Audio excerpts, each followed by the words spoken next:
गिरिवर यशोदनन्दन व्रज जनरञ्जन यमुनतिरावनचारि जय राधमाधव कुञ्ज बिहारी गोपीजनवल्लभा गिरिवरधारी यशोदनन्दन व्रज जनरञ्जन यमुनतिरावनचारि जय श्रीकृष्ण चैतन्य प्रभु नित्यानंद श्री अद्वैता गदाधर शिवासादि गौरभक्त वृंद हरे कृष्ण कृष्ण कृष्ण हरे हरे हरे राम राम राम हरे हरे हरे कृष्ण कृष्ण कृष्ण हरे हरे हरे राम राम राम हरे हरे जय जय श्री चैतन्य जय नित्यानंद जय द्वैत चंद्र जय गौरभक्त वृंद जय जय श्री चैतन्य जय नित्यानंद जय द्वैत चंद्र जय गौरभक्त वृंद हरे कृष्ण कृष्ण कृष्ण हरे हरे हरे राम राम राम हरे हरे हरे कृष्ण कृष्ण कृष्ण हरे हरे हरे राम राम हरे हरे ओम अज्ञानतिमिरन्धस्य ज्ञानाञ्जनाशलाकया चक्षुरुन्मीलितं येन तस्मै श्रीगुरवे नमः श्रीचैतन्यमनोभीष्टं स्थापितं येन भूतले स्वयं रूपकदा मह्यं ददाति सुपदादिं वन्देकं श्रीगुरू श्रीयुतापदकमलं श्रीगुरून् वैष्णवांश श्रीरूपं सागरजातं सवर्णरघुनाथानितं तं सजीव साद्वैतं सावधूतं परिजनसहितं कृष्णचैतन्यदेवं श्रीराधाकृष्णपादान् शरणललिता श्रीविशाखानिधां च ये कृष्ण करुणा सिंधु दीन बंधु जगतपते गोपेश गोपिका कांद राधा कांद नमस्तुते तप्त कांचन गौरंगी राधे वृंदावनेश्वरी शभानुसुते देवी प्रणमामि हरि प्रिये वाञ्छाकल्पतरुभ्यश्च कृपा सिन्धुभ्यः पतितानां पावनेभ्यो वैष्णवेभ्यो नमो नमः ओम नमो भगवते वासुदेवाय ओम नमो भगवते वासुदेवाय ओम नमो भगवते वासुदेवाय हरि ओम सत् सत् हरे कृष्ण हरे कृष्ण ശ്രീ ചൈതന്യ ചരിതാമൃതം ആദിലീല അധ്യായം 17 മഹാപ്രഭുവിന്റെ യൗവന ലീലകൾ എന്ന അധ്യായത്തിലെ 17-ാമത്തെ അധ്യായത്തിലെ 261-ാമത്തെ ശ്ലോകം. ഏയ് സവേ മോര നിന്ദ അപരാധ ഹൈതേ അമിനാലാവോയായിലേ ഭക്തി നാ പരോലൈതേ. ഇതിന്റെ അർത്ഥം ഏയ് സവേ शिला प्रभुपाद की जय गुरुदेव की जय സമവേദ ഭക്തവൃന്ദ की जय ഹരിനാമ സങ്കീർത്തനം की जय ഗുരുദേവ് की जय. അതായത് ശിലപ്രഭാത് की जय ശിലപ്രഭാതിന്റെ പദാനുപത തർജ്ജിമ ശ്രദ്ധയോടെ കേൾക്കുക. ഏയ് സഭ എന്ന് വെച്ചാൽ അവരെല്ലാം മോര എന്നെ നിന്ദിക്കുന്നു, അപരാധ തെറ്റ് ഹായിരെ അതിൽ നിന്ന്, അമി ഞാൻ, ന അല്ല, ലാവയോ ആയില്ലേ സ്വീകരിക്കാൻ കാരണമായില്ലെങ്കിൽ, ഭക്തി ന ഇല്ല, പരോ കഴിയുക, ലയിതെ സ്വീകരിക്കാൻ. വിവർത്തനം ശിവപ്രഭാതിക്ക് ചെയ്യും. ഞാൻ അവരെ ഭക്തിയുത സേവനം സ്വീകരിക്കാൻ പ്രേരിപ്പിച്ചില്ലെങ്കിൽ എന്നെ നിന്ദിക്കൂ എന്ന അപരാധം മൂലം അവർക്കാർക്കും അത് സ്വീകരിക്കാൻ കഴിയില്ല. മഹാപ്രഭു ഇവിടെ വ്യക്തമായിട്ട് പറയുന്നുണ്ട്, വൈഷ്ണവ അപരാധം വളരെ ഏറ്റവും വലിയ പാപമാണെന്നും നമ്മൾ സ്വരൂപിക്കുന്ന ഭക്തി എന്ന് പറയുന്നത്, ഉദാഹരണത്തിന് ഈ തുളസി മാരാണിക്ക് ചൂടേൽക്കാതിരിക്കാൻ വേണ്ടി നോർത്ത് ഇന്ത്യയിലൊക്കെ ഒരു കുടം തുളസിയുടെ മുകളിലോട്ട് കെട്ടിവെച്ചിട്ട് അടിയിൽ ചെറിയൊരു സുഷിരം ഇട്ട് കൊടുക്കും, ഹോളിട്ട് കൊടുക്കും. കാര്യം കുറേശ്ശെ ആയിട്ട് ലേശം വെള്ളം വീഴുമ്പോൾ തുളസി മരാണിക്ക് വലിയ ചൂട് ഏൽക്കുന്നില്ല. അപ്രകാരം നമ്മൾ സാധനയിൽ കൂടെയും സ്വാധ്യായനത്തിൽ കൂടെയും ശ്രദ്ധയോടും ഒക്കെ നമ്മൾ ഭയങ്കര കഷ്ടപ്പെട്ടിട്ട് ഭക്തി ഉണ്ടാക്കി കഴിയുമ്പോൾ വൈഷ്ണവ അപരാധം എന്ന് പറയുന്ന ഈ കൊടും പാപം അതെന്ത് ചെയ്യുമെന്നറിയാമോ? നമ്മളുടെ ഭക്തിയെ എപ്രകാരം തുളസി മഹാറാണിയുടെ മുകളിൽ ആ, ആ, വെള്ളം കെട്ടിക്കിട്ട് അടിയിൽ ഒരു കിഴുത്ത ഇട്ട് കൊടുക്കുമ്പോൾ ഓരോ ട്രിപ്പായിട്ട് പോകുന്ന പ്രകാരം നമ്മളുടെ ഭക്തി നമ്മൾ പോലും അറിയാതെ നഷ്ടപ്പെടും. ഇവിടെ മഹാപ്രഭു പറയുന്നത്, മഹാപ്രഭുവിനെ അഭക്തരെ അപമാനിച്ചു കഴിഞ്ഞാൽ അവർക്കൊരിക്കലും ഭക്തി കിട്ടത്തില്ല.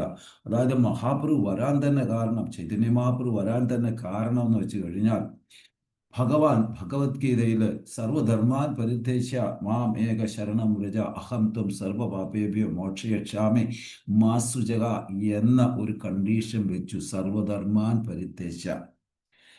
അപ്പൊ ഇവിടെ ഭഗവാൻ നോക്കിയപ്പോൾ കണ്ടീഷൻ ഞാൻ വെച്ചത് കൊണ്ട് ആരും വരുന്നില്ല എൻ്റെ അടുക്കിലോട്ട്.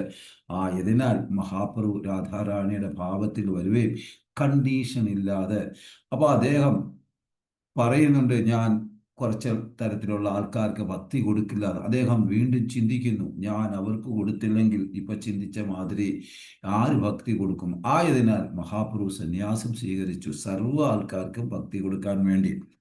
അപ്പൊ ഇവിടെ പറയുന്നുണ്ട്, ഞാൻ ഇവർക്ക് കൃഷ്ണാവബോധം പറഞ്ഞു കൊടുത്തില്ലെങ്കിൽ അവർ അപരാധം ചെയ്യുമ്പോൾ വൈഷ്ണവ അപരാധമാകും, പ്രത്യേകിച്ച് സ്വയം ഭഗവാനെ. അപ്പോൾ അവർക്ക് ഒരിക്കലും ഭക്തി കിട്ടില്ല എന്നുള്ള ഒരു ധ്വനി മഹാപ്രഭു ഇവിടെ തരുന്നു. സത്യത്തിൽ ചൈതന്യ ചരിതാമൃതം ഒരു വൈഷ്ണവ എത്തിക്കേറ്റാണ്. കാരണം എങ്ങനെ വൈഷ്ണവൻ കഴിയണം, എങ്ങനെ വൈഷ്ണവൻ പെരുമാറണം, എങ്ങനെ വൈഷ്ണവൻ ഭക്തിമാർഗം മുമ്പോട്ട് കൊണ്ടുപോകണം എന്നതിനെപ്പറ്റി എല്ലാം ഉള്ള ഒരു വലിയൊരു ഒരു ഒരു നിർദ്ദേശമാണ് ഈ ചൈതന്യ ചരിതാമൃതം. അതിലുപരി പ്രേമഭക്തിയുടെ ഇവിടെ 262 പറയുന്നുണ്ട്, ഞാൻ അവതരിച്ചിരിക്കുന്നത് എല്ലാ പതിതാത്മാക്കളെയും മോചിപ്പിക്കുവാനാണ്. അപ്പം ഭഗവാൻ നോക്കിയപ്പം ഭഗവത്ഗീതയിൽ കണ്ടീഷൻ വെച്ച് കൃഷ്ണൻ, ഇവിടെ കണ്ടീഷൻ ഇല്ലാതെ വരുന്നു. എന്നാൽ ചൈതന്യ മഹാപ്രഭു കണ്ടീഷൻ വെച്ചു. ആ കണ്ടീഷനാണ് ഹരേ കൃഷ്ണ കൃഷ്ണ കൃഷ്ണ ഹരേ ഹരേ, ഹരേ രാമ രാമ രാമ ഹരേ ഹരേ. അപ്പം ഭഗവാനും ഭഗവാന്റെ നാമവും തമ്മിൽ യാതൊരു വ്യത്യാസവും ഇല്ല എന്ന് ശാസ്ത്രത്തിൽ പറയുന്നുണ്ട്. അപ്രകാരം ഭഗവത്ഗീതയിൽ ഭഗവാൻ ശ്രീകൃഷ്ണനിൽ ശരണാഗതി പ്രാപിക്കണമെന്നും ചൈതന്യ മഹാപ്രഭു ഹരിനാമത്തിൽ ശരണാഗതി പ്രാപിക്കുമ്പോൾ എന്നും പറയുമ്പോൾ ഇവിടെ നിയമങ്ങൾ നിബന്ധനകൾ ഭഗവാൻ വെച്ചില്ല. ആയതിനാൽ സർവതരത്തിലുള്ള ആൾക്കാരും ഹരിനാമത്തിൽ ശരണം പ്രാപിക്കുന്നു. അപ്പോൾ കൃഷ്ണൻ പറഞ്ഞത് തന്നെയാണ് ചൈതന്യ മഹാപ്രഭു പറയുന്നത്. അപ്പോൾ അപ്രകാരം ഞാൻ അവതരിച്ചിരിക്കുന്നത് എല്ലാ പതിതാത്മാക്കളെയും മോചിപ്പിക്കുവാനാണ്. ഭഗവാൻ അവതരിച്ചതിൻ്റെ യഥാർത്ഥ കാമ്പ് തന്നെ എല്ലാ പതിതാത്മാക്കളെയും മോചിപ്പിക്കാൻ. അതുകൊണ്ടാണ് നമോ മഹാവരന്യായ കൃഷ്ണപ്രേമ പദായതേ കൃഷ്ണായ കൃഷ്ണ ചൈതന്യ നാമിനെ ഗൗരതിശയോ നമോ നമ എന്ന് അദ്ദേഹം പറയുന്നത്. പക്ഷേ ഇതൊരു സ്പെഷ്യൽ ട്രെയിനാണ് ചൈതന്യ മഹാപ്രഭു. പക്ഷേ ഇപ്പോൾ അതിൻ്റെ നേർവിപരീതം സംഭവിച്ചിരിക്കുന്നു. കാരണം അദ്ദേഹത്തെ നിന്ദിക്കാൻ ആൾക്കാർ തുടങ്ങി. അഭക്തരും സ്മാർത്ത ബ്രാഹ്മണരും ഒക്കെ നിന്ദിക്കാൻ തുടങ്ങി. അപ്പോൾ അവർക്ക് ഒരിക്കലും ഭക്തി കിട്ടത്തില്ല, ഒരിക്കലും അവർ ഉയരില്ല. പക്ഷേ ഇപ്പോൾ അതിൻ്റെ നേർവിപരീതം സംഭവിച്ചിരിക്കുന്നു. ഈ ദുർജനങ്ങളെ എങ്ങനെ രക്ഷിക്കാൻ കഴിയും, അവർക്ക് എങ്ങനെ പ്രയോജനം ഉണ്ടാക്കി കൊടുക്കാൻ കഴിയും എന്ന് ചൈതന്യ മഹാപ്രഭു ചിന്തിക്കുന്നു. അടുത്ത 261 പറയുന്നുണ്ട്, ഈ ജനങ്ങൾ എനിക്ക് പ്രണാമങ്ങൾ അർപ്പിക്കുന്ന പക്ഷം അവരുടെ പാപപ്രതികരണങ്ങൾ ഇല്ലാതാക്കപ്പെടും. അപ്പൊ എങ്ങനെയെങ്കിലും ഏതെങ്കിലും രീതിയിൽ അവർ മഹാപ്രഭുവിന് പ്രണാമം അർപ്പിച്ചു കഴിഞ്ഞാൽ അവർ ചെയ്തിട്ടുള്ള അപരാധം, വൈഷ്ണവ അപരാധം, നാമ അപരാധം എന്ന് വേണ്ട എല്ലാ അപരാധങ്ങളിൽ നിന്നും അവർക്ക് മുക്തി കിട്ടും എന്ന് മഹാപ്രഭു പറയുന്നു. അപ്പൊ ഇതെല്ലാം ഇല്ലാതാക്കപ്പെടും. അതിനുശേഷം ഞാൻ അവരെ പ്രേരിപ്പിക്കുകയാണെങ്കിൽ അവർ ഭക്തി സ്വീകരിക്കും.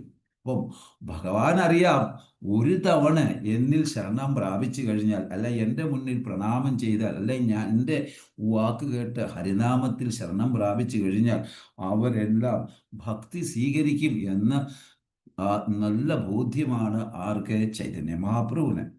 ഇനി 264 പറയുന്നുണ്ട്, എന്നെ നിന്ദിക്കുകയും നമസ്കരിക്കാതിരിക്കുകയും ചെയ്യുന്ന ഈ പതിതാത്മാക്കളെ എല്ലാം തീർച്ചയായും ഞാൻ മോചിപ്പിക്കണം. അപ്പൊ അതുകൊണ്ടാണ് നമോ മഹാവദന്യായ കൃഷ്ണ പ്രേമപദായ കൃഷ്ണായ കൃഷ്ണ ചൈതന്യനാമനെ ഗൗരതിശി നമോ നമ. അദ്ദേഹം തന്നെ പറയുന്നുണ്ട്, മാനിതേന മാനതേന കീർത്തനേ ഹരി. അപ്പൊ എന്നെ മാനിച്ചയില്ലാലും മാനിച്ചാലും ശരി, ഞാൻ അവർക്ക് ഭക്തി കൊടുക്കണം, അവരെ ഈ സംസാര ചക്രത്തിൽ നിന്ന് രക്ഷപ്പെടുത്തണം. അതിനായിട്ടാണ് ഞാൻ വന്നത്. അപ്പൊ ഞാൻ വാത്സല്യഭാവത്തിൽ മാതൃഭാവമാണ് എൻ്റെ ഉള്ളിലുള്ളത്. ആയതിനാൽ ഞാൻ അവരെ രക്ഷപ്പെടുത്തിയേ മതിയാവും. അമ്മയ്ക്ക് ഒരാളോടും ദേഷ്യമില്ല മക്കളോട്. ആയതിനാൽ മഹാപ്രഭു ഇങ്ങനെ ചിന്തിക്കുന്നു, തീർച്ചയായും എനിക്ക് മോചിപ്പിക്കണം. അത് കഴിഞ്ഞ് ആണ് ഞാൻ ആദ്യം തന്നെ പറഞ്ഞില്ലേ, ഞാൻ സന്യാസം സ്വീകരിക്കണം. എന്തിനെന്നാൽ ഒരു സന്യാസി എന്ന നിലയിൽ അപ്പോൾ ജനങ്ങൾ എന്നെ നമസ്കരിക്കും. അതാണ് ചൈതന്യ മഹാപ്രഭു സന്യാസം സ്വീകരിച്ചത്. ഇതിൻ്റെ അകത്തൊക്കെ ഒരുപാട് കാര്യങ്ങൾ ഉണ്ട്. കാരണം വർണ്ണാശ്രമ വ്യവസ്ഥയിൽ പറയപ്പെടുന്നുണ്ട്. കാരണം എന്താന്ന് വെച്ച് കഴിഞ്ഞാൽ ചൈതന്യ മഹാപ്രഭു പറയുന്നുണ്ട്, ആര് അവൻ്റെ ജീവന്റെ പരമലക്ഷ്യം അവൻ ജീവൻ പോലും നോക്കാതെ ഭഗവാനെ സേവ ചെയ്യുന്നു എങ്കിൽ ആ വ്യക്തിക്ക് ചിരിച്ചുകൊണ്ട് നിൽക്കുന്ന കൃഷ്ണനെ കിട്ടുമെന്ന്. ഏതൊരു വ്യക്തി അവൻ്റെ പ്രാണനാണ് സർവ്വതും എന്ന് പ്രാണൻ തന്നെ ത്യജിച്ചുകൊണ്ടാണേലും ഭഗവത് സേവ ചെയ്യുന്ന വ്യക്തിക്ക് എങ്ങനെയുള്ള കൃഷ്ണനെ കിട്ടുമെന്ന് മഹാപ്രഭു പറയുന്നു, ചിരിച്ചുകൊണ്ടുള്ള കൃഷ്ണനെ കിട്ടും. ഇവിടെ വർണ്ണാശ്രമ ചർവത പുരുഷാന പരമപുമാൻ വിഷ്ണു ആരാധിതയോ യഥാ പന്ത നാന്യ തത് ദോഷ കാരണം എന്ന് വെച്ചാൽ വർണ്ണാശ്രമധർമ്മം പരിപാലനം ചെയ്ത് താൻ ചെയ്ത ഒരു വ്യക്തി വിഷ്ണുവിനെ സന്തോഷിപ്പിക്കാം, വേറൊരു വഴിയുമില്ല എന്ന് മഹാപ്രഭു പറയുന്നു. ഇതൊരു ശുദ്ധീകരണ പ്രക്രിയയാണ്. ആയതിനാൽ വിഷ്ണുവിനെ സന്തോഷിപ്പിക്കാം. ഇവിടെ ശുദ്ധഭക്തിയുടെ തലത്തിൽ പ്രത്യേകിച്ച് നമുക്കറിയാം 5 രസങ്ങളാണുള്ളത്. പക്ഷേ ശാന്തരസത്തിന് വലിയ പ്രാധാന്യം ഗോലോക വൃന്ദാവനത്തിലില്ല. കാരണം ശാന്തരസം കുറവാണ്.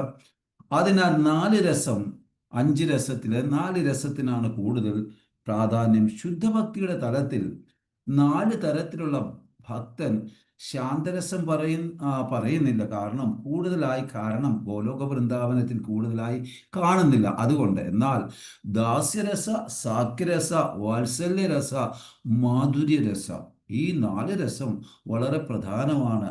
ഇത് നൽകാനായിട്ടാണ് ഭഗവാൻ ചൈതന്യൻ രാധാറാണിയുടെ ഭാവത്തിലും മനസ്സിലും കാന്തിയിലും ഒക്കെ ആയിട്ട് വരുന്നത്. കാരണം ഓരോ ഭക്തരും ഈ രസം ഉണ്ട്, ഓരോ ഭക്തർക്കും ഈ രസമുണ്ട്. എന്നാൽ അവരവർ പരിപൂർണ ആനന്ദത്തിലായിരിക്കും. കാരണം ആ രസം ആസ്വദിക്കുന്ന അവരുടെ ഭാവത്തിൻ്റെ അടിസ്ഥാനത്തിൽ അവർ പരിപൂർണ രസത്തിലായിരിക്കും. ഉദാഹരണം പറയുകയാണെങ്കിൽ, മാങ്ങയുടെ രുചി വേറെ ഒരു ഫ്രൂട്ട്സ് എടുക്കുക, പപ്പായയുടെ രുചി ഒരു വേറെ രീതി, അതുപോലെ പേരയ്ക്കയുടെ രുചി ഒരു വേറൊരു രീതി. അങ്ങനെ പല പല തരത്തിലുള്ള ഫ്രൂട്ട്സുകളുടെ രുചി വ്യത്യസ്തമാണ്, പക്ഷേ രുചിയുണ്ട്. അപ്രകാരം ഒരു ഭക്തി പ്രാക്ടീസ് ചെയ്യുന്ന ഒരു വ്യക്തിയുടെ വ്യത്യസ്ത ഭാവത്തിൻ്റെ അടിസ്ഥാനത്തിൽ രുചി വന്നുകൊണ്ടേയിരിക്കും. ഏത് രസമാണ് ആ രസം എന്ന് പറഞ്ഞാൽ, ഓരോ ഭക്തരും രസമുണ്ട്, എന്നാൽ പൂർണ്ണ ആനന്ദത്തിൽ ആയിരിക്കും.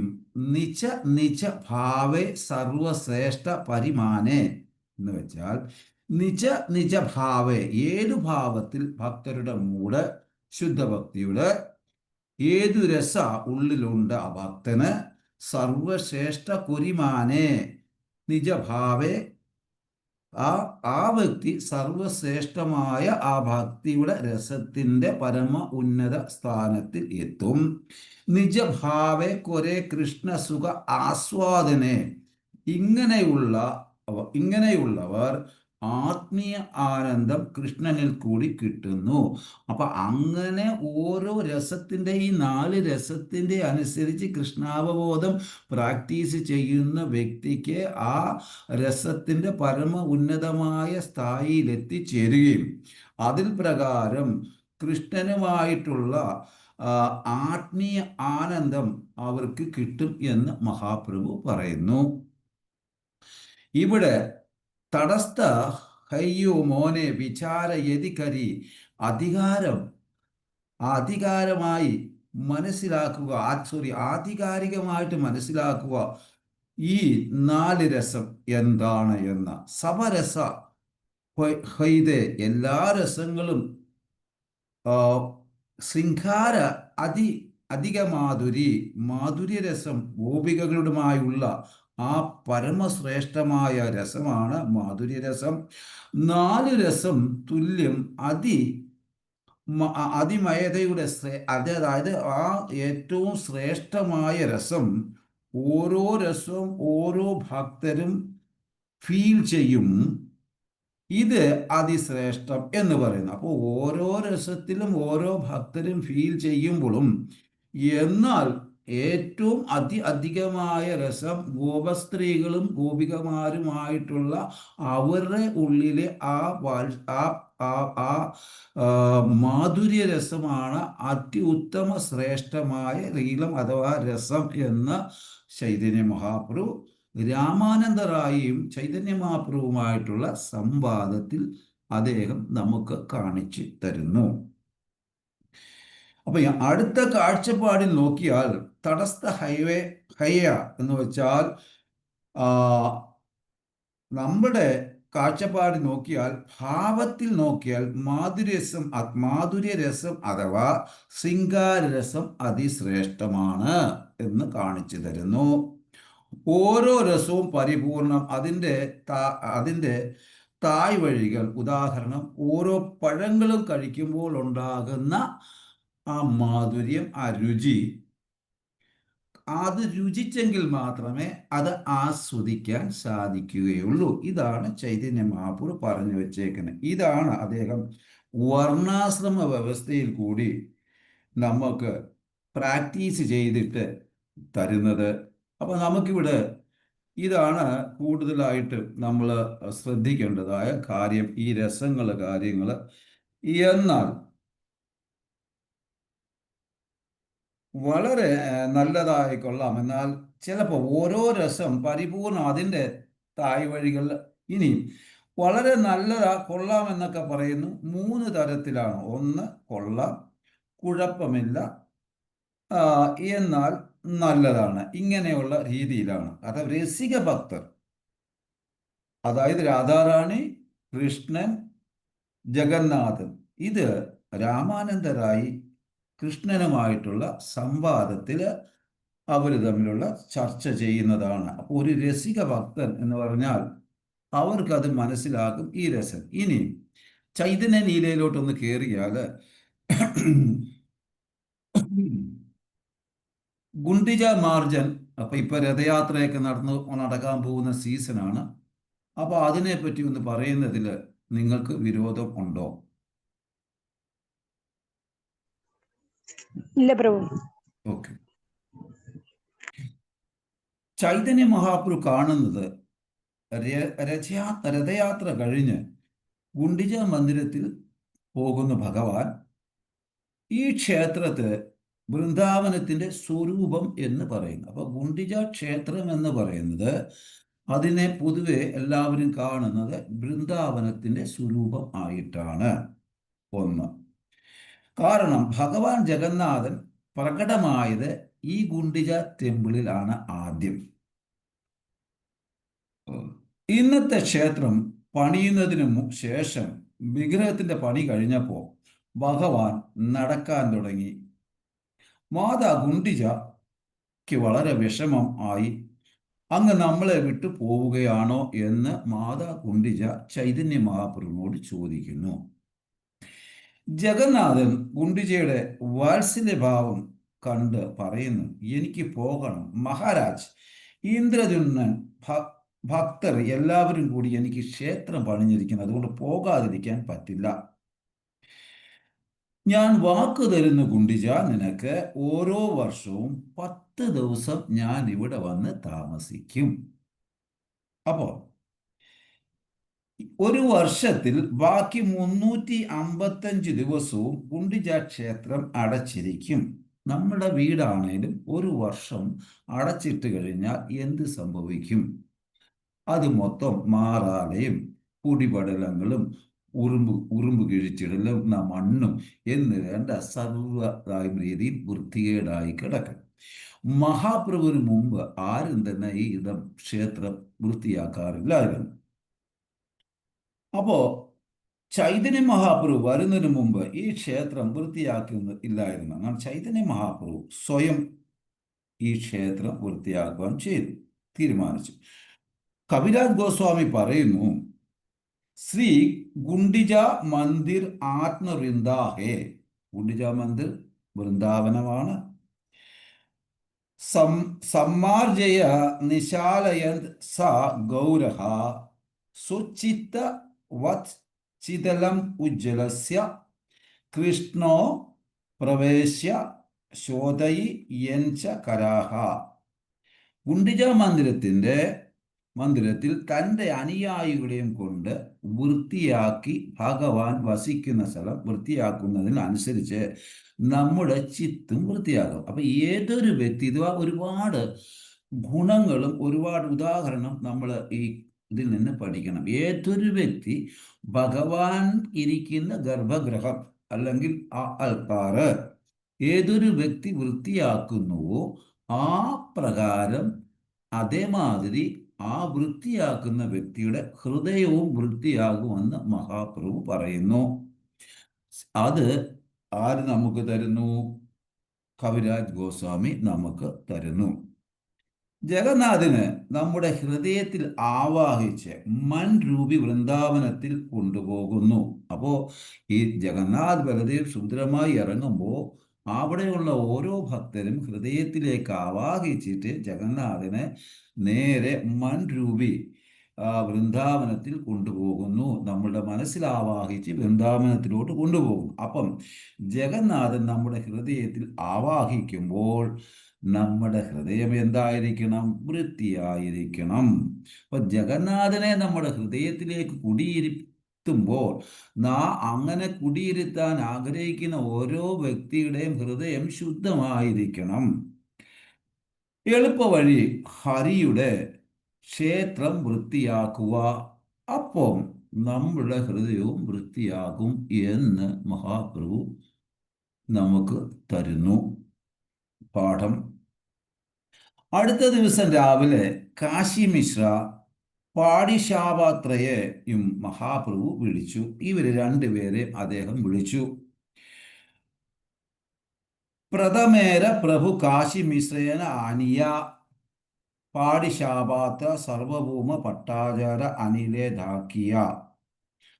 പാടിശാപാത്ര ക്ഷേത്ര കമാൻഡറായിരുന്നു. എന്നാൽ ആദ്യം വിളിച്ചത് പാടിശാത്രയും പിന്നെ കാശി മിശ്രനെയുമാണ് വിളിച്ചത്. കൂട്ടത്തിൽ സർവഭൂമ ഭട്ടാചാര്യരെയും കൂട്ടി. അപ്പൊ അവര് 3 പേർക്കുമേ ഈ കാര്യം അറിയുള്ളൂ. അപ്പൊ സർവഭൂമ ഭട്ടാചാര്യർ ഈ 3 ആൾക്കാർക്കും പ്രഭുവിന്റെ അടുക്കൽ അവർ വരുന്നു. തീൻ ജനാരെ പാശേ പ്രഭു ആസിയ ഖഹില്. വളരെ ആനന്ദത്തോട് വേണം എന്തു ചെയ്യാൻ? സേവ ചെയ്യാൻ. അടുത്ത ഒരു ഇൻസ്ട്രക്ഷൻ, അടുത്ത ഒരു പാഠം. അപ്പൊ ഏതൊരു വ്യക്തി ഭഗവത് സേവ ചെയ്യുന്നുവെങ്കിൽ ആ വ്യക്തി പൂർണ്ണ ആനന്ദത്തോടു കൂടി വേണം ഭഗവത് സേവ ചെയ്യാൻ എന്ന് ചൈതന്യ മഹാപ്രഭു നിർദ്ദേശം കൊടുക്കുന്നു, നമുക്ക് തരുന്നു. ഗുണ്ടിജ മന്ദിർ മാർജൻ സേവ മാങ്കി നിത്. ഈ വർഷം ഗുണ്ടിജ മന്ദിരം നമ്മൾ വൃത്തിയാക്കും എന്ന് അവരോട് പറയുന്നു, ഈ 3 പേരോടും. ആൾക്കാർ സമ്മതിച്ചില്ല. എന്നാൽ മഹാപ്രഭു പറയുന്നു, ഇത് എൻ്റെ ഇച്ഛ, എനിക്ക് ഈ സേവ ചെയ്യണം. അപ്പം മഹാപ്രഭു സേവ ചെയ്യാനായിട്ട്, ക്ലീൻ ചെയ്യാനായിട്ട് ഇറങ്ങിയപ്പോൾ ഭക്തരൊരിക്കലും സമ്മതിക്കുന്നില്ല. അപ്പം മഹാപ്രഭു അവരോട് പറയുന്നു, ഇതെൻ്റെ ഇച്ഛയാണ്, എനിക്ക് സേവ ചെയ്യണം എന്ന. ഇവിടെ നമ്മൾ പഠിക്കേണ്ടത്, സേവ പിടിച്ചു വാങ്ങണം ദാസന്റെ ധർമ്മമാണ്. മഹാപ്രഭു കൂടി നമുക്ക് തരുന്ന ഒരു ഗുണപാഠം, ഭഗവത് സേവ നമുക്ക് എവിടെ പോയാലും ചോദിച്ചു വാങ്ങിക്കണം.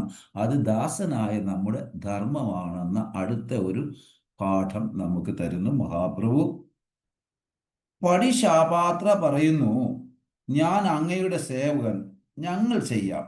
പടിശാഹെ കഹി അമി ബസ് അമി സബ് സേവക തുമാര, ഞങ്ങളെല്ലാവരും അങ്ങയുടെ സേവകരാണ്, ആയതിനാൽ ഞങ്ങൾ ചെയ്യാമെന്ന് പറയുന്നു. യേയ് തുമാർ ഇച്ഛ സെയ് കർത്തവ്യ ഹമാരെ, അങ്ങയുടെ ഇച്ഛയുടെ മുന്നിൽ ഞങ്ങൾ എന്ത് ചെയ്യാൻ എന്ന് അദ്ദേഹം വീണ്ടും പറയുന്നു. കാര്യം ചൈതന്യ മഹാപ്രഭു ഒറ്റ നിൽപ്പാൻ ഞാനും ചെയ്യും എന്ന്.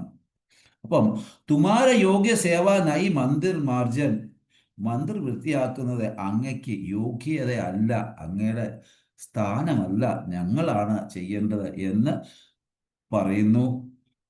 അപ്പൊ ചൈതന്യ മഹാപ്രഭു വീണ്ടും ആഹ്വാനം ചെയ്യുന്നു, 100 പുതിയ കുടം, 100 പുതിയ ചൂല് എന്റെ വീടിന്റെ മുൻപിൽ കൊണ്ടുവെക്കുക. ദേവു 100 പുതിയ മൺകുടം, 100 പുതിയ ചൂല് എന്റെ വീടിന്റെ മുൻപിൽ വെക്കുക, മഹാപ്രഭു പറയുന്നു. രാവിലെ മഹാപ്രഭു തൻ്റെ ഭക്തരെ എല്ലാവരെയും വിളിച്ചു. മറ്റുള്ള അദ്ദേഹത്തിൻ്റെ അവിടെ വന്നിട്ടുള്ള എല്ലാ ഭക്തരെയും രാവിലെ, അവരൊക്കെ ആർക്കും അറിയത്തില്ല, അവരെല്ലാം വിളിച്ചു. എല്ലാവരെയും ഉണർത്തി എല്ലാ ഭക്തരുടെയും നെറ്റിയിൽ സ്വയം ചൈതന്യ മഹാപ്രഭു ചന്ദനം ഇട്ടു. അദ്ദേഹം സ്വയം, നോക്ക് എത്രയോ ഭാഗ്യവാന്മാരാണ് അവര്, സ്വന്തം കൈകൊണ്ട് ചന്ദനം ഇട്ടു. എല്ലാ ഭക്തർക്കും മഹാപ്രഭു പൂമാലയും അണിയിച്ചു സ്വയം. എല്ലാ ഭക്തരുടെയും കയ്യിൽ ഓരോ ചൂലും കൊടുത്തു. ഇവിടെ ഭക്തർക്ക് അറിയില്ല എന്താ നടക്കുന്നത് എന്ന്, 3 പേർ മാത്രമേ അറിയുള്ളൂ. അപ്പോൾ ചൈതന്യ മഹാപ്രഭു പറയുന്നു, എല്ലാവരും കീർത്തനം ചെയ്യുക, നടക്കുക, ഗുണ്ടിക മന്ദിർ വൃത്തിയാകാൻ നമ്മൾ പോകുന്നു എന്ന്. അവിടെ നോ എന്ന് പറയുന്ന വാക്കില്ല. അവരെല്ലാവരും കൂടെ നടന്ന് കീർത്തനം ചെയ്യുന്നു. എല്ലാവരുടെ കയ്യിലും ഓരോ ചൂലുമുണ്ട്.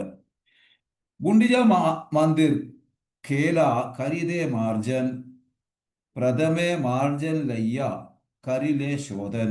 മഹാപ്രഭു തൻ്റെ കയ്യിലെ ചൂലുകൊണ്ട് തൂക്കാൻ തുടങ്ങി. എല്ലാവരും അത് കണ്ട് തൂക്കാൻ തുടങ്ങി. നമ്മൾ ചെയ്ത് കാണിക്കുന്നതാണ് അവർ ശ്രദ്ധയോടെ, കാരണം ആചാരണം പ്രധാനം. അപ്പോൾ ഇവിടെ ഒരു കാര്യം, വളരെ പ്രാധാന്യം അറിയിക്കുന്ന കാര്യം, എല്ലാവരും മക്കളെ കൃഷ്ണാവബോധത്തിൽ കൊണ്ടുവരുവാൻ പരിശ്രമിക്കുന്നു. ഇപ്പം നമ്മൾ കൊച്ചുകുട്ടികളുടെ ക്ലാസ്സൊക്കെ തുടങ്ങിക്കഴിഞ്ഞാൽ അച്ഛനമ്മമാർ പറയുന്നത്, ഞങ്ങൾക്ക് വേണ്ടിയല്ല, ഞങ്ങളുടെ കുട്ടികൾക്ക്, ഞങ്ങൾക്കൊന്നും അറിയത്തില്ല, അവരെയെങ്കിലും പഠിപ്പിക്കണം, കുട്ടികൾക്ക് വേണ്ടിയാണ് ഞങ്ങൾ വരുന്നത് എന്നൊരു ധ്വനി അവർ നമുക്ക് മുൻകൂർ ജാമ്യം എടുക്കുന്നു, തരുന്നു. പക്ഷേ അവർ ചെയ്യുന്നത് കണ്ടാണ് കുഞ്ഞുങ്ങൾ പഠിക്കുന്നത്. കൂടുതൽ നമ്മൾ എത്ര കിടന്ന് ഒച്ച വെച്ചെന്നാലും തൊണ്ടയിടറിയാലും അച്ഛനമ്മമാരെ വീട്ടിൽ ചെയ്യുന്നത് കണ്ടാൽ തീർച്ചയായും കൊച്ചുകുട്ടികൾ അതിൻ്റെ പുറകെ ചെയ്യും. ഇത് വളരെ പ്രധാനം. അപ്പോൾ എന്താണ്, പ്രഭു സ്വയം വൃത്തിയാക്കുന്നത് കണ്ട് മറ്റു ഭക്തർക്ക് നോക്കിയിരിക്കാൻ സാധിക്കില്ല. അവരും ചാടിയിറങ്ങി വൃത്തിയാക്കുന്ന മഹോത്സവം തുടങ്ങി. ഹരേ കൃഷ്ണ, ഹരേ കൃഷ്ണ. ഇല്ല,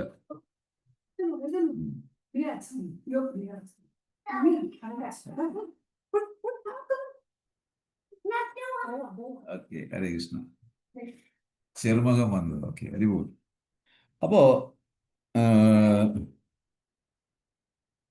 മഹാപ്രഭു അദ്ദേഹം വളരെ ശ്രദ്ധയോടെ കൈകാര്യം ചെയ്യുന്നു. അപ്പൊ ഇവിടെ നമ്മൾ പഠിക്കേണ്ട ഒരു കാര്യം, നമ്മൾ അവരെ കാണിച്ചു കൊടുക്കണം. അതുപോലെ ക്ഷേത്രത്തിലെ മെയിൻ ആള് അല്ലെങ്കിൽ വരിഷ്ഠ ഭക്തര് അത് ചെയ്യുന്നത് കണ്ടു കഴിഞ്ഞാൽ പുതിയ ഭക്തർക്കോ മധ്യമാധികാരിക്കോ നോക്കി നിൽക്കാൻ പറ്റത്തില്ല, അവരും ചെയ്യും. ഇത് നമുക്കൊരു അടുത്ത ഗുണപാഠമാണ് ഇതിൽ കൂടി ചൈതന്യ മഹാപ്രഭു തരുന്നത്. അപ്പൊ ആചരണം പ്രധാനമാണ്. ക്ഷേത്രത്തിന്റെ മുകൾ, സിംഹാസൻ, ഭിത്തികൾ, ഇതെല്ലാം അങ്കണം എല്ലാം ക്ലീൻ ചെയ്യാൻ തുടങ്ങി. ആദ്യമേ മഹാപ്രഭു വരാന്ത വൃത്തിയാക്കി. കേട്ടറിഞ്ഞ് ഭക്തരെല്ലാവരും ഓടി വരുന്നു. അവരെല്ലാവരും കൂടെ വീണ്ടും വൃത്തിയാക്കുന്നു. ഒന്നും പറയില്ല, ഹരിനാമ ധ്വനിയും വൃത്തിയാക്കലും മാത്രമാണ് അവിടെ നടക്കുന്നത്. ആരോടും പരസ്പര സംഭാഷണമോ കുശുമ്പോ കുന്നായ്മയോ കഥകളോ ഒന്നും നടക്കുന്നില്ല. അവർ ഹരിനാമം ജപിക്കുന്നു, കൈകൊണ്ട് വൃത്തിയാക്കൽ നടക്കുന്നു. വാഗൊണ്ട് ഹരിനാമം ജപിക്കുന്നു, നാവ് കൊണ്ട് ഹരിനാമം ജപിക്കുന്നു. പ്രേമോ ലാസേ ഗ്രഹ സേതേ ലയ കൃഷ്ണനാമ ഭക്തഗണ കൃഷ്ണ കഹേ കരേ നിജകാമ.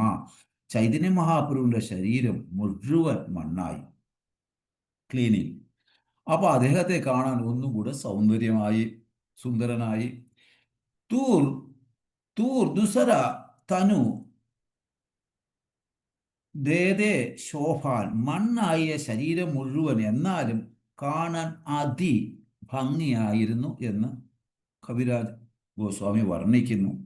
ഇവിടെ ഭഗവത് സേവയിൽ നമ്മുടെ ധോത്തി, കുർത്ത ഇത്യാദി സാധനം എത്രയും അഴുക്കാകുന്നു അത്രയും നമ്മൾ ആന്തരികമായിട്ട് വൃത്തിയാകുന്നു എന്നൊരു ധ്വനിയും നമുക്കിവിടെ തരുന്നു.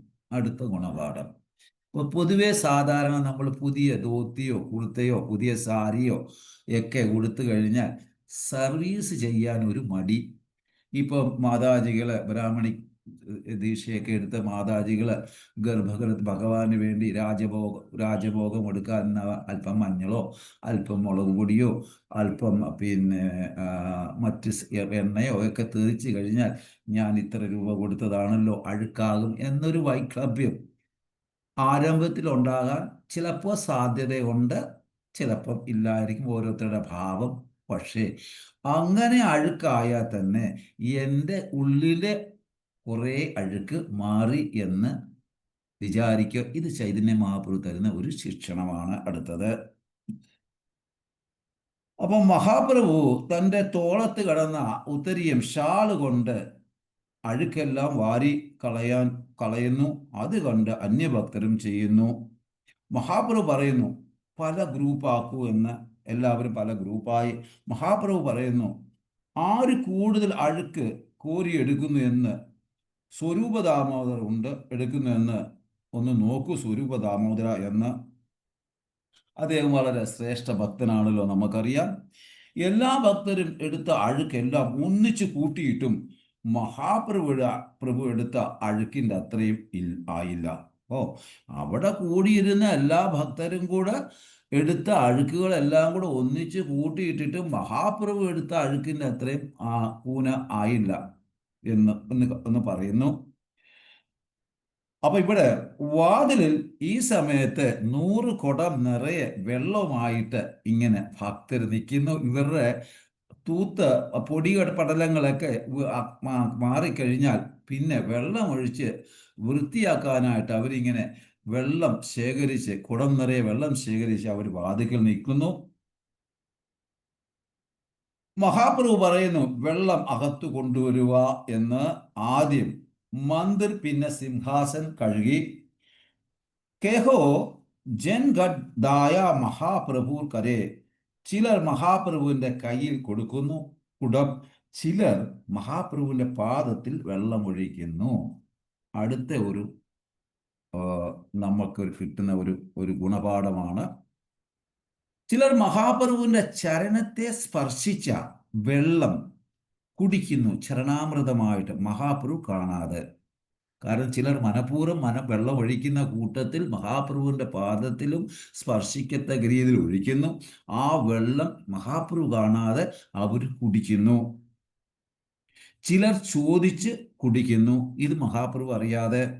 എന്നാൽ മഹാപ്രഭു മന്ദിരത്തിന്റെ മനസ്സുമാതിരി വൃത്തിയാക്കി. അപ്പം മഹാപ്രഭു ആ മന്ദിരത്തിനെ എപ്രകാരം മനസ്സ് വൃത്തിയാകണോ അപ്രകാരം അദ്ദേഹം വൃത്തിയാക്കി എന്ന് കവിരാജ് ഗോസ്വാമി പറയുന്നു. ഇനി വെള്ളത്തിൻ്റെ കുടം ലൈനായിട്ട് ഇങ്ങനെ ഓരോരുത്തരുടെയും കയ്യിൽ കൊടുക്കുമ്പോൾ കൃഷ്ണ കൃഷ്ണ എന്ന നാമജപം മാത്രമേ അവിടെ ഉള്ളൂ. അപ്പം വെള്ളക്കുടം ഇങ്ങനെ ലൈനായിട്ട് ഓരോരുത്തർ പാസ് ചെയ്യുമ്പോൾ കൊടുക്കുമ്പോൾ അവിടെയുള്ള നാമം കൃഷ്ണ കൃഷ്ണ കൃഷ്ണ എന്ന് മാത്രം. പ്രേമാവേശേ പ്രഭു കഹേ കൃഷ്ണ നാമം എക്കലെ കരേന പ്രേമശത ജാനേരെ കാം എന്നുവെച്ചാൽ പ്രേമ ആവേശത്താൽ മഹാപ്രഭു കൃഷ്ണ കൃഷ്ണ എന്ന നാമം ജപിക്കാൻ അദ്ദേഹവും തുടങ്ങി. അങ്ങനെ 100 പേരുടെ ജോലി ഒറ്റയ്ക്ക് ചെയ്യുന്ന മഹാപ്രഭു. 100 പേരുടെ ജോലിയാണ് അദ്ദേഹം ഒറ്റയ്ക്ക് ചെയ്യുന്നത്. ബാലകർമ്മ ദേഖി താരെ പ്രശംസ, നല്ല സേവ ചെയ്യുന്നവരെ പ്രശംസിക്കുന്നു. മനിലെ വ്യക്തി നല്ല സേവ ചെയ്തില്ല എങ്കിലും അവരെയും പ്രശംസിക്കുന്നു. കരേ പവിത്ര ഭക്തസൻ, പ്രേമത്തിൽ സഹായിക്കുന്നു. നമ്മളാണെങ്കിൽ നീ ചെയ്തത് ശരിയല്ല, അങ്ങനെ ചെയ്തില്ല, ഒരല്പം 2 പേര് കൂടെ ഉണ്ടെങ്കിൽ 4 പേരെ കേക്ക് ഞാനാണ് ഇതെല്ലാം നിയന്ത്രിക്കുന്നത്, ഞാൻ ഒന്നൊന്നര ഭക്തനാണ് എന്ന് കാണിക്കാൻ വേണ്ടി ഭഗവാന്റെ മുമ്പിലൊക്കെ വെച്ച് ഷൗട്ട് ചെയ്യും. മറ്റേ ഭക്തനെ ദേഷ്യപ്പെടും, അങ്ങനെയാണോ ഇങ്ങനെയാണോ എന്നൊക്കെ നമ്മളുടെ ഒരു സ്വഭാവം. അവിടെ വളരെ താഴ്മയോടുകൂടി സ്നേഹത്തോട് പറയുകയാണ്, അങ്ങനല്ല, ഇങ്ങനെ ചെയ്യാൻ മഹാപ്രഭു. തുമി ബാലി കരയച്ചാൻ, നീ നല്ല സേവ ചെയ്യുന്നു. നിഖേവോ അന്യരെ, നീ പഠിപ്പിക്കും മറ്റുള്ളവരെ എന്ന് പറഞ്ഞ് മനസ്സിലാക്കണം. അപ്പോൾ അവർക്ക് ഒന്നും കൂടി ഉഷാറായി സന്തോഷമായി. അപ്പോൾ അവരെ കൂടുതൽ ആവേശത്തോടെ സേവ ചെയ്യാനായിട്ട് തുനിയുന്നു. നമ്മുടെ ഗതി അതല്ലല്ലോ. ദേഷ്യപ്പെട്ട് സേവ ചെയ്യുന്നവരെ കൂടെ വെറുപ്പിച്ച് പറഞ്ഞു വിടലാണ് നമ്മുടെ സ്വഭാവം. കാരണം ഞാൻ ഒന്നൊന്നര പുള്ളിയാണ് കാണിക്കുന്നത്. അപ്പോൾ ഇത് കേട്ട് എല്ലാവരും നല്ലപോലെ സേവ ചെയ്തു. ഒരു ഭക്തൻ മഹാപ്രഭുവിൻ്റെ പാദത്തിൽ വെള്ളം ഒഴിച്ചത് കുടിക്കുന്നു. പ്രഭു കണ്ടുപിടിച്ചു. ഒരു ഭക്തൻ മഹാപ്രഭുവിൻ്റെ പാദത്തിൽ വെള്ളം ഒഴിച്ചിട്ട് ആ വെള്ളം ചരണാമൃതം മാതിരി കുടിക്കുന്നു. ഇത് പ്രഭു കണ്ടുപിടിച്ചു. ഇവിടെ നമുക്ക് വളരെ ഒരു ഗുണപാഠം തരുന്നു മഹാപ്രഭു. ഏന കാലെ ഏക് ഗൗഡിയ സുബുദ്ധി സരൾ प्रभु चरण योग्य दीन खट जल सेजन आपने पाने ताहे देखी प्रभु दुख रोष ഹൈലേ. അപ്പോൾ ആ വ്യക്തി കുടിക്കുന്നത് ചൈതന്യ മഹാപ്രഭു കണ്ട് ദേഷ്യപ്പെട്ടു. ബംഗാളിൽ നിന്ന് വന്ന ഭക്തൻ, കപടതയില്ലാത്ത ഭക്തൻ എൻ്റെ ചരണാമൃതം കുടിക്കുന്നു. ഇത് പ്രഭുവിന് ദുഃഖം വന്നു, ക്രോധം വന്നു. കാരണം മഹാപ്രഭുവിന് 2 റോളാണുള്ളത്. ഒന്ന് ഭഗവാന്റെ സ്വയം ഭക്തൻ, 2 ഭഗവാൻ. ഈ 2 റോളാണ്. അതാ ഭഗവാൻ എന്നുള്ളത് ഗോപ്യഭാവവും രഹസ്യവും, ഭക്തൻ എന്നുള്ളത് ഭക്തന്റെ റോള് പ്രകടവുമാണ്. എന്നാൽ അദ്ദേഹം ഭഗവാനാണ്. ആ സ്വയം ഭഗവാന്റെ റോളൊന്ന്, 2 ഭക്തന്റെ റോളൊന്ന്. പക്ഷെ സ്വയം ഭഗവാന്, അതുകൊണ്ടാണ് മഹാപ്രഭുവിനെ ഗോപി അവതാരം എന്ന് പറയപ്പെടുന്നത്. ഇനി മഹാപ്രഭുവിൻ്റെ അകത്ത് സന്തോഷമുണ്ട് ആ വൈഷ്ണവൻ ചെയ്തത്. എന്നാൽ എന്തുകൊണ്ട് ദേഷ്യപ്പെട്ടു എന്നുള്ളത് സ്വരൂപ് ഗോസായി അനിലെ താരെ, സ്വരൂപ് ദാമോദർ എവിടെ പോയി എന്ന് അദ്ദേഹം ചോദിക്കുന്നു. ഇതേക്കെ തുമാര ഗൗഡിയ വ്യവഹാർ, നീ കണ്ടില്ലേ നിന്റെ ഗൗഡിയ ഇപ്രകാരം ചെയ്യുന്നത്, മന്ദിരത്തിൽ ഭക്തന്റെ ചരണം കഴുകുന്നത് അപരാധം. ഈ ഭക്തി ദൂരെ ഈ ഭക്തനെ ദൂരെ നിർത്തൂ എന്ന്. അപ്പം ഇവിടെ മനസ്സിലാക്കേണ്ട കാര്യം, നാം ഓരോരുത്തരും ചെയ്യുന്നതാണ്. ഓൾട്ടറുടെ മുമ്പിൽ നമ്മൾ വൈഷ്ണവ പ്രണാമം കൊടുക്കുന്നു. വരിഷ്ഠ ഭക്തരെ നമ്മൾ ഗ്ലോറിഫൈ ചെയ്യുന്നു. ഇതെല്ലാം ഭക്തരെ ഗ്ലോറിഫൈ ചെയ്യുന്ന ഏറ്റവും കൂടുതൽ സന്തോഷിക്കുന്നത് ഭഗവാനാണ്.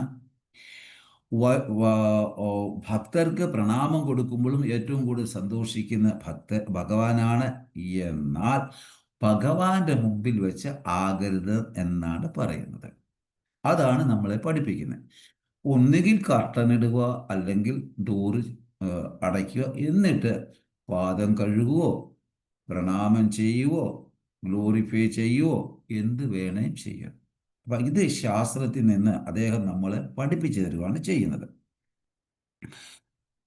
അപരാം ഈ ഭക്തനെ ദൂരെ നിർത്തൂ എന്ന് പറയുന്നു. ഇത് ചൈതന്യ മഹാപ്രഭു നമ്മളെ പഠിപ്പിക്കുന്നു. അപ്പം മന്ദിരത്തിൽ ഭഗവാന്റെ മുന്നിൽ ഭക്തന്റെ പ്രശംസ, ചരണം കഴുകൽ, പാദസേവ, പ്രണാമം ഇതൊന്നും പാടില്ല. അൾത്താർ അടച്ചതിന് ശേഷം ആകാം എന്നുള്ളത് നമ്മളെ പഠിപ്പിക്കുന്നു. ചാരി ദേഖേ ഭക്തഗണൻ ഖരേന കീർത്തൻ എന്ന് വെച്ചാൽ മന്ദിർ വൃത്തിയായി എല്ലാ ഭക്തരും കീർത്തനം ചെയ്യുന്നു. അപ്പം മധ്യത്തിൽ മധ്യ നൃത്തകരെ പ്രഭു മധ്യസി ഹസം ചൈതന്യ മഹാപ്രഭു നടുവിൽ ചുറ്റും അതിശ്രേഷ്ഠമായ ഭക്തർ കൂടി നിന്നിട്ട് കീർത്തനം ചെയ്യുന്നു. ചൈതന്യ മഹാപ്രഭു നൃത്തം ചെയ്യുന്നു. ശ്വേതകമ്പ വർണ്ണാശ്രു പുലക ഉൻഖാർ നീച അങ്കേ ദ്വയി ആകെ ആശ്രുതർ വിരഹഭാവത്തിൽ സ്വയം അഭിഷേകം അടുത്ത് ഉള്ളവരെ കണ്ണീരാൽ കഴുകുന്നു. എങ്ങനെയെന്ന് വെച്ചാൽ ആ മഹാപ്രഭു ആ വിരഹഭാവത്തിൽ കീർത്തനം നടക്കുന്നു. നടുവിൽ മഹാപ്രഭു നൃത്തം ചെയ്യുന്നു. അപ്പോൾ അദ്ദേഹത്തിന് വിരഹഭാവം എത്തുന്നു. അദ്ദേഹത്തിൻ്റെ കണ്ണീരാൽ അവിടെ ചുറ്റും കൂടിയിരിക്കുന്ന ഭക്തരെ അഭിഷേകം ചെയ്യുന്ന മാതിരി അവരുടെ ദേഹത്ത് എല്ലാം കണ്ണുനീര് വീഴുന്നു. എങ്ങനെ എന്ന് വെച്ചാൽ ശ്രവണമാസ മേഘ ജനകരി ചരിശാൻ എന്ന് വെച്ചാൽ ശ്രവണമാസത്തിൽ മേഘം ഗർജിച്ച് മഴ പെയ്യുന്ന മാതിരി. അപ്പം ഗർജനം കീർത്തനവും നടക്കുന്നു.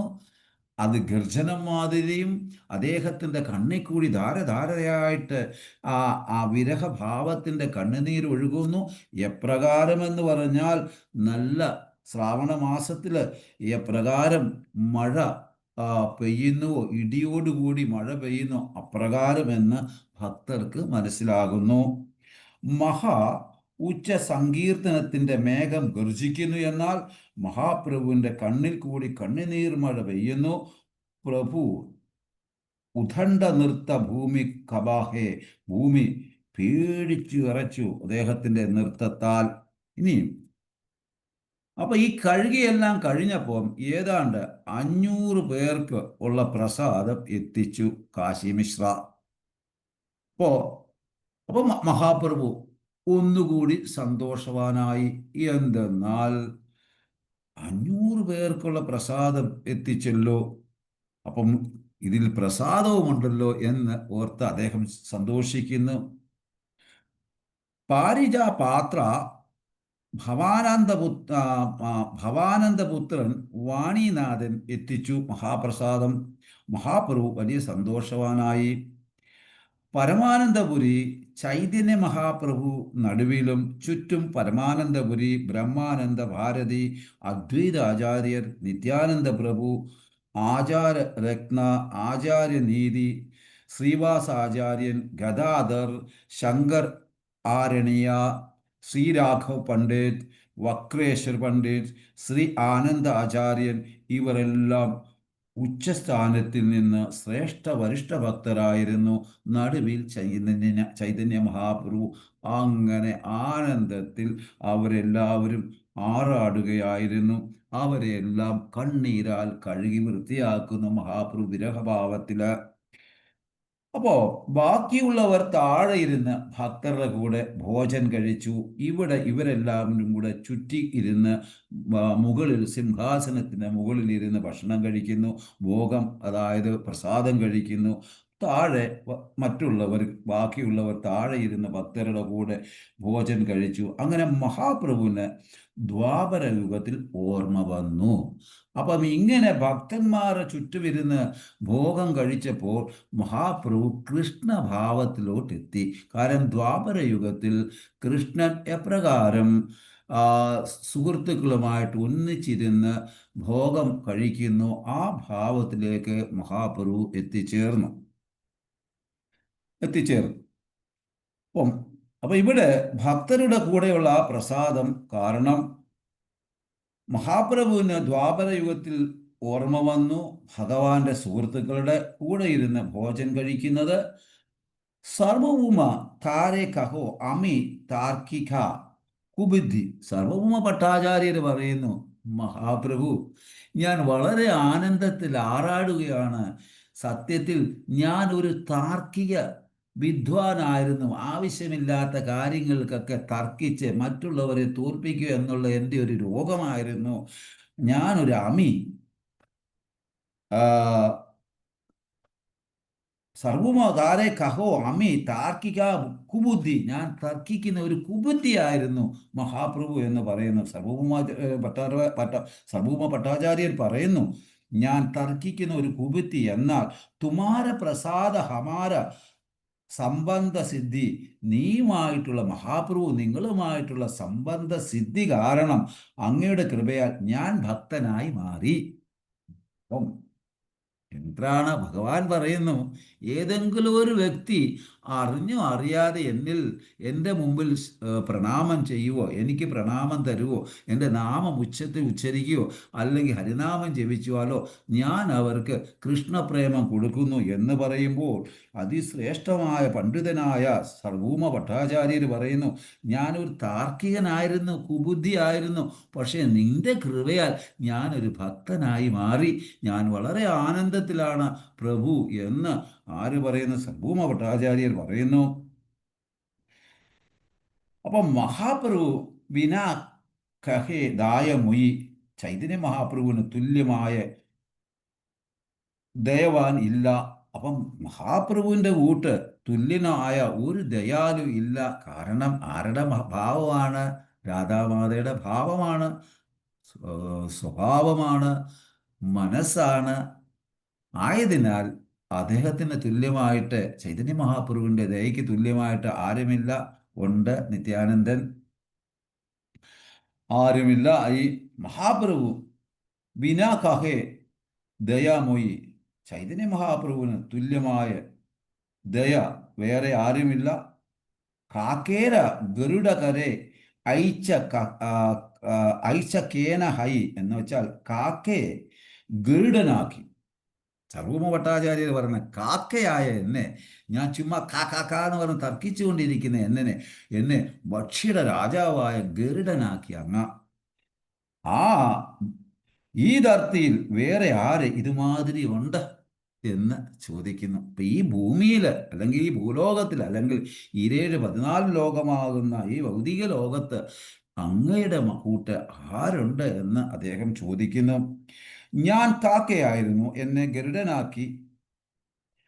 ഗരുഡനാക്കി സർവഭൗമ ഭട്ടാചാര്യർ പറയുന്നു. ഞാൻ തർക്കം ചെയ്യുന്നവരുമായി സമ്പർക്കത്തിലായിരുന്നു. വേദത്തിൽ ആമുഖമുണ്ട്, എന്നെ കൃഷ്ണ കൃഷ്ണ എന്ന് വിളിപ്പിച്ചു അങ്ങ്. ആ വേദത്തിൻ്റെ താർക്കിക ശാസ്ത്രത്തിൽ ഞാൻ മുഴുകിയിരുന്ന എൻ്റെ അതേ മുഖം കൊണ്ട് അങ്ങ് എന്നെ കൃഷ്ണ കൃഷ്ണ കൃഷ്ണ കൃഷ്ണ എന്ന് വിളിപ്പിച്ചു. അത് അങ്ങയാണ് അതിന് കാരണഭൂതൻ, കാരണക്കാരൻ. ഞാൻ എവിടെയായിരുന്നു, ഇപ്പൊ എവിടെയാണ്, അതിൻ്റെ എല്ലാം ഉത്തരവാദി അങ്ങാണ്. ഇപ്രകാരം സിംഹം വാതിരി ഹരിനാമം ഗർജിക്കുന്നു. അപ്പോൾ അവരെല്ലാവരും ഇതെല്ലാം കേട്ടിട്ട് എപ്രകാരം സിംഹം ഗർജിക്കുന്നു അപ്രകാരം എല്ലാവരും ഹരിനാമം ജപിക്കാൻ തുടങ്ങി. അതൊരു ഗർജനമാകുന്നു. കാക്കയിൽ നിന്ന് സിംഹമായി മാറി. അപ്പം ഈ അമൃത സങ്കീർണത്തിൻ്റെ നടുവിൽ അങ്ങെന്നെ ഇരുത്തി. തന്നെയുമല്ല, ഇത്ര വരിഷ്ഠ ശ്രേഷ്ഠ ഭക്തരായ ഈ അമൃത സംഘത്തിൻ്റെ നടുവിൽ അങ്ങ് എന്നെയും ഇരുത്തി. അങ്ങനെ 15 ദിവസത്തിന് ശേഷം നേത്ര ഉത്സവവും ജഗന്നാഥൻ്റെ ദർശനത്തിന് എല്ലാവരും കൂടി തിരിച്ചു പോകുന്നു. ഇതാണ് രഥയാത്രയുടെ പ്രാരംഭത്തിൽ നടക്കുന്ന ഒരു കാര്യം. അപ്പോൾ ഇത് നമ്മളുടെ ഗുണ്ടിജ മാർജിൻ എന്ന് വെച്ച് കഴിഞ്ഞാൽ എന്താണെന്ന് പറഞ്ഞിപ്പം ഒരുപാടിടത്ത് രഥയാത്ര നടക്കുകയാണ്. അപ്പോൾ അത് ജസ്റ്റ് നിങ്ങളെ ഒന്ന് മനസ്സിലാക്കി തരാം എന്നുള്ള പരിശ്രമിച്ചതാണ്. എന്തെങ്കിലും തെറ്റുകളുണ്ടെങ്കിൽ ക്ഷമിക്കുക. ആർക്കെങ്കിലും എന്തെങ്കിലും സംശയമുണ്ടെങ്കിൽ ചോദിക്കാം. സമയമാകും, അതുകൊണ്ട് നിർത്താം. ഹരേ കൃഷ്ണ. അടുത്ത ക്ലാസ്സിൽ പ്രതികൂല സാഹചര്യത്തിൽ എങ്ങനെ ഒരു ഭക്തൻ നിൽക്കണം. Thank you, Prabhu. Thank you so much, Prabhu. Hare Krishna. ഹരേ കൃഷ്ണ. ആർക്കെങ്കിലും എന്തെങ്കിലും സംശയം? ഹരേ Krishna. Hare Krishna. Hare Krishna. Thank you, Prabhu. Pranamam, Prabhu. Hare Krishna. Pranam. ഹരേ കൃഷ്ണ. പ്രണാം പ്രഭു. ഹരേ കൃഷ്ണ. പ്രണാംസ് പ്രഭുജി. പ്രഭുജി. ഈ ഒരു പാസ് ടൈമില് നിത്യാനന്ദ പ്രഭുജി ഉണ്ടോ? ഉണ്ട്. ഉണ്ടല്ലേ. നിത്യാനന്ദ പ്രഭു ആ റൗണ്ടിലുണ്ട്. അതായത് നിത്യാനന്ദ പ്രഭുവിന്റെ പിന്നെ കൃപ ഉണ്ടെങ്കിൽ ചൈതന്യ മഹാപ്രഭുവിന്റെ കൃപ കിട്ടുള്ളൂ. കാരണം അതിൽ വളരെ വളരെ രസമായ ഒരു ചൈതന്യ ലീലയുണ്ട്. അതായത് പറയുന്നുണ്ട്, നമ്മുടെ ഒരു ഭക്തനുണ്ട്, ശിവാനന്ദ സേന എന്ന് പറയുന്ന ഒരു ഭക്തനുണ്ട്. 2 മിനിറ്റ് തരാമെങ്കിൽ ജസ്റ്റ് ഒരു ആമുഖം തരാം. ഉണ്ടോ? ഓക്കെ, അടുത്ത ആഴ്ച. ഹരേ കൃഷ്ണ. ഹരേ കൃഷ്ണ പ്രഭുജി. Thank you. വാഞ്ചാകൽപതരുഭ്യശ്ച കൃപാസിന്ധുദേവച പതിതാനാം പാവനേഭ്യോ വൈഷ്ണവേഭ്യോ വൈഷ്ണവേഭ്യോ നമോ. ജയ ഹോ. Thank you, Prabhu. Thank you. Hare Krishna. Hare Krishna, Prabhu. Hare Thank Krishna you. Prabhu. Hare Krishna. Hare Krishna. Hare Jaya ഹോ. Krishna. Thank you. Hari ball. Close ചെയ്തോട്ടെ, Prabhu. ആ Close ചെയ്തോട്ടെ, Prabhu. ആയിക്കോട്ടെ. Thank you, Prabhu. Thank you so much. Hare Krishna. Hare Krishna.